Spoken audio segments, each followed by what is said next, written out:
दोस्तों देखिए, हो गया ना खेल।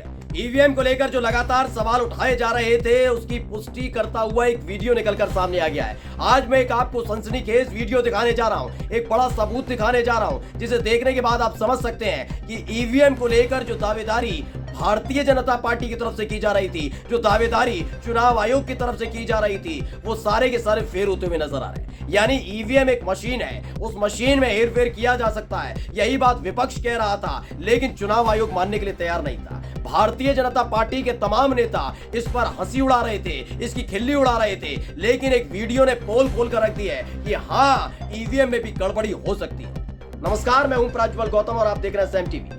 सबसे पहले मैं आज आपको दोस्तों वीडियो दिखाने जा रहा हूं, जिसे देखकर आप समझ सकते हैं कि हाँ, ईवीएम भी हैक हो सकती है। वो बात अलग है कि चुनाव आयोग ने जैसे ही 3 राज्यों में विधानसभा चुनाव के नतीजे आए थे, ये 5 राज्यों में आए थे, लेकिन छत्तीसगढ़, राजस्थान और मध्य प्रदेश को लेकर जब सवाल उठ रहे थे तो यही चुनाव आयोग था जिसने कहा था कि ईवीएम पर सवाल उठा रहे हो, उठाओ, मैं तलब करूंगा सबको, और तलब करने के बाद आपसे हैक करवाया जाएगा। हैक नहीं कर पाए तो फिर कार्रवाई की जाएगी। लेकिन अब इसी चेतावनी, इसी के बीच एक बड़ा वीडियो निकल कर आ गया, यानी बहुत बड़ा सबूत निकल कर आ गया कि ईवीएम हैक की जा सकती है। देखिए वीडियो। और ये मैं डेमो में बताऊंगा कि किस तरह से वीवीपैट का प्रोग्राम अंदर से कागज की पर्चियां भी बदल सकता है। इलेक्ट्रॉनिक वोट तो बदल ही सकता है, पर कागज की पर्चियां किस तरह से बदल सकता है, तो ये मैंने इंस्ट्रूमेंट बनाया डेमोन्स्ट्रेशन के लिए। और ये मेरा प्रोग्राम यदि इलेक्शन कमीशन के वीवीपैट में डाला जाए, इलेक्शन कमीशन मुझे वीवीपैट दे नहीं रहा, लेकिन उसके वीवीपैट में ये प्रोग्राम डाल के, या तो पहले से ही डाला हुआ होगा, मैं उनके वीवीपैट में भी कागज की पर्चियां बदल सकता हूं। अब पहले मैंने ये डेमोन्स्ट्रेशन देने के लिए यहाँ पे 3 कैंडिडेट खड़े रखे। पहला कैंडिडेट है बनाना यानी केला, दूसरा कैंडिडेट है एप्पल सेब, और तीसरा कैंडिडेट है वाटरमेलन तरबूज। ये 3 कैंडिडेट है, और जब वोट दिया जाएगा तो आपको यहाँ कागज का पर्चा दिखेगा। अभी खाली है ये वीवीपैट, आपको इसके थ्रू कागज का पर्चा दिखेगा, जैसे आपको वोटिंग के समय दिखा था।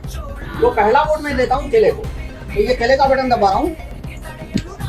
तो यहाँ देखिए पहले वोटर को क्या दिख रहा है कांच के आसपास। तो पहले वोटर को देख सकते हैं आप, पहले वोटर को वीवीपैट ने केले का कागज का पर्चा प्रिंट करके दिखाया। कागज का पर्चा देखा, उसे संतुष्टि हो गई, वो कंप्लेंट नहीं करेगा, आगे निकल गया। अब दूसरा वोटर आता है, वीवीपैट के सामने खड़ा रहता है, जहाँ कुछ नहीं दिखा उसको, उसने केले को वोट दिया, और वीवीपैट ने भी उसके कागज का पर्चा छापा, और वो पर्चा है केला, आप देख सकते हैं। तो दूसरा वोटर भी कंप्लेंट नहीं करने वाला।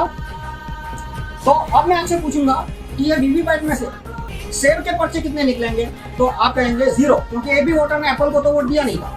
और केले के पर्चे कितने निकलेंगे, आप कहेंगे 2। तो आप देखिए वीवीपैट में कौन सा पर्चा कितना है, देखिए। तो वीवीपैट में केले का एक पर्चा है और सेब का एक पर्चा है। लेकिन ये कैसे हुआ? पहले वोटर ने केले को वोट दिया था, उसने केला देखा था, दूसरे वोटर ने भी केले को वोट दिया, उसने भी केले का पर्चा देखा था।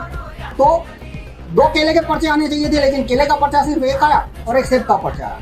पहले तो मैं एक सवाल पूछना चाहता हूं कि चुनाव आयोग किस आधार पर यह कहते हैं कि ईवीएम हैक ही नहीं की जा सकती? आप बताइए, किसी भी देश का एक पूरा का पूरा सिस्टम हैक हो जाता है, बड़े बड़े जो बहुत ज्यादा सुरक्षा के घेरे में है, उनके कई पासवर्ड्स हैं, कई चीजें, वो हैक हो जाते हैं। ईवीएम किस चीज की, किस चिड़िया का नाम है जो नहीं हो सकता ईवीएम? आप कैसे ये दावेदारी के साथ कह सकते हैं? ये बहुत बड़ा सवाल है भाई। लगातार मोदी जी कहते हैं, केंद्र सरकार कहती है यूपीआई का इस्तेमाल करिए, डिजिटल पेमेंट करिए। डिजिटल पेमेंट से पैसा उड़ता है नहीं उड़ता? आपका उड़ता है नहीं उड़ता? आपकी मेहनत की कमाई उड़ जाती है, एक बार में चट हो जाती है। जब ये सब चीजें होती हैं, वो तो मशीन है, देखिए मशीन है ना, टेक्निकल है ना, तो टेक्निकल जितना साउंड वो मशीन है, उससे ज्यादा टेक्निकल व्यक्ति उसे हैक भी कर सकते हैं। ये कैसे आप कह सकते नहीं हो सकता? बड़ा दावेदारी कर दी जाती है।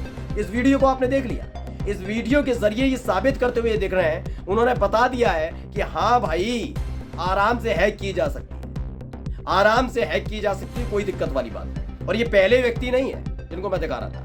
याद करिएगा, 2010 में जाकर गूगल कर लीजिएगा, हरिप्रसाद नाम के व्यक्ति थे, एक पॉलिटिशियन थे, उन्होंने हैक करके दिखाया था। उस वक्त एक न्यूज चैनल पर वो पकाया था, पूरी की पूरी ईवीएम मशीन को ले आए थे। तब एनडीए की सरकार नहीं थी, मोदी जी प्रधानमंत्री नहीं थे, लेकिन उस वक्त हरिप्रसाद जी को जेल में डाल दिया गया था। क्या कहा गया था?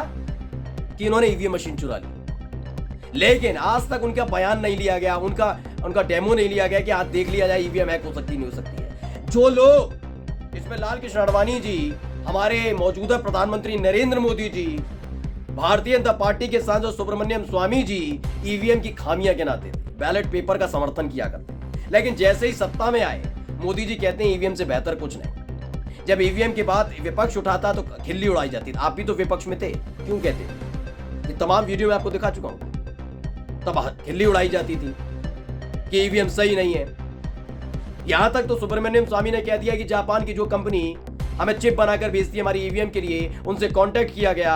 उन्होंने तो साफ तौर पर कह दिया कि हमारे यहाँ तो जापान में इस्तेमाल ही नहीं होता ईवीएम, हम तो बैलेट पेपर से करते हैं। दोस्तों, बैलेट पेपर से थोड़ा वक्त लगता है। अमेरिका, जापान, ये तमाम जो बड़े बड़े देश है ना, वहां पर बैलेट पेपर से ही चुनाव होते, ईवीएम से नहीं होते। तभी 3 से 4 दिन लगते हैं पता होने के लिए कि अमेरिका के राष्ट्रपति कौन है, जापान में प्रधानमंत्री कौन होगा। लेकिन हमें सुबह से काउंटिंग शुरू और शाम को पता हो जाना चाहिए कि मोदी जी प्रधानमंत्री होंगे या कांग्रेस की तरफ से कोई प्रधानमंत्री, या कौन विधायक होगा, कौन सांसद होगा। इस जल्दबाजी ने लोकतांत्रिक प्रक्रिया पर बहुत बड़ा सवाल खड़ा कर दिया है। लेकिन जो सवाल पूछ रहे हैं उसी को लेकर चुनाव आयोग जो संवैधानिक संस्था वो कहती है नहीं, सवाल नहीं पूछ सकते। सवाल पूछेंगे तो आइए हैक करके दिखाइए। और जो हैक कर सकते हैं, अब पॉलिटिकल पार्टी का तो आदमी हैक नहीं कर सकता ना। कर तो मोदी जी भी नहीं सकते थे, कर तो सुब्रमण्यम स्वामी जी भी नहीं सकते थे, कर तो लाल कृष्ण आडवाणी जी भी नहीं सकते थे। उनको चेतावनी क्यों नहीं थी? उनको चेतावनी नहीं दी गई क्योंकि उस समय यूपीए की सरकार थी। यहां इनको चाहिए, इसलिए चेतावनी दे दी गई चुनाव आयोग की तरफ से। कह दिया गया भाई देख लो, आओ करके दिखाओ। दरअसल इसे जो डाला गया है यशोधन गणवी है, उन्होंने लिखा है कि राहुल मेहता आईआईटी में पढ़ा हुआ इंसान है। वो चुनाव आयोग को बार बार बता चुका है कि मैं ईवीएम में मेरा प्रोग्राम डाल दूं तो सिर्फ 10 लोग की टीम से पूरे 11 लाख ईवीएम को चुनाव के दिन 11 बजे के बाद जितने प्रतिशत वोट मैं चाहूं उस उम्मीदवार को दे सकता हूं। सभी वकील बंधुओं को निवेदन है कि चुनाव आयोग और सुप्रीम कोर्ट की निगरानी में एक बार जनता को विश्वास आए, इसलिए भी इसका सॉल्यूशन निकालना चाहिए और बिल्कुल निकलना चाहिए। लेकिन निकालने कौन नहीं दे रहा? क्या वाकई चुनाव आयोग नहीं चाहता या चुनाव आयोग पर दबाव है? ये सोचना बहुत जरूरी है, क्योंकि बात सिर्फ वोटिंग की नहीं है, चुनाव की नहीं है, बात हमारे लोकतंत्र की है। और लोकतंत्र की मजबूत नींव होती है, उसे मजबूत देने का काम चुनाव करता है, हमारा मताधिकार करता है। नमस्कार। सब्सक्राइब करें साम टीवी, क्योंकि हम आ गए हैं अब आपके बीच। दिखाएंगे सत्ता के वादों और अपराधियों के एक एक कारनामे की हकीकत। और हाँ, अगर आपके पास भी हो कोई ऐसी खबर तो कमेंट करके हमें बताएं, क्योंकि बिना डर और दबाव के हम दिखाते हैं हर एक खबर डंके की चोट पर।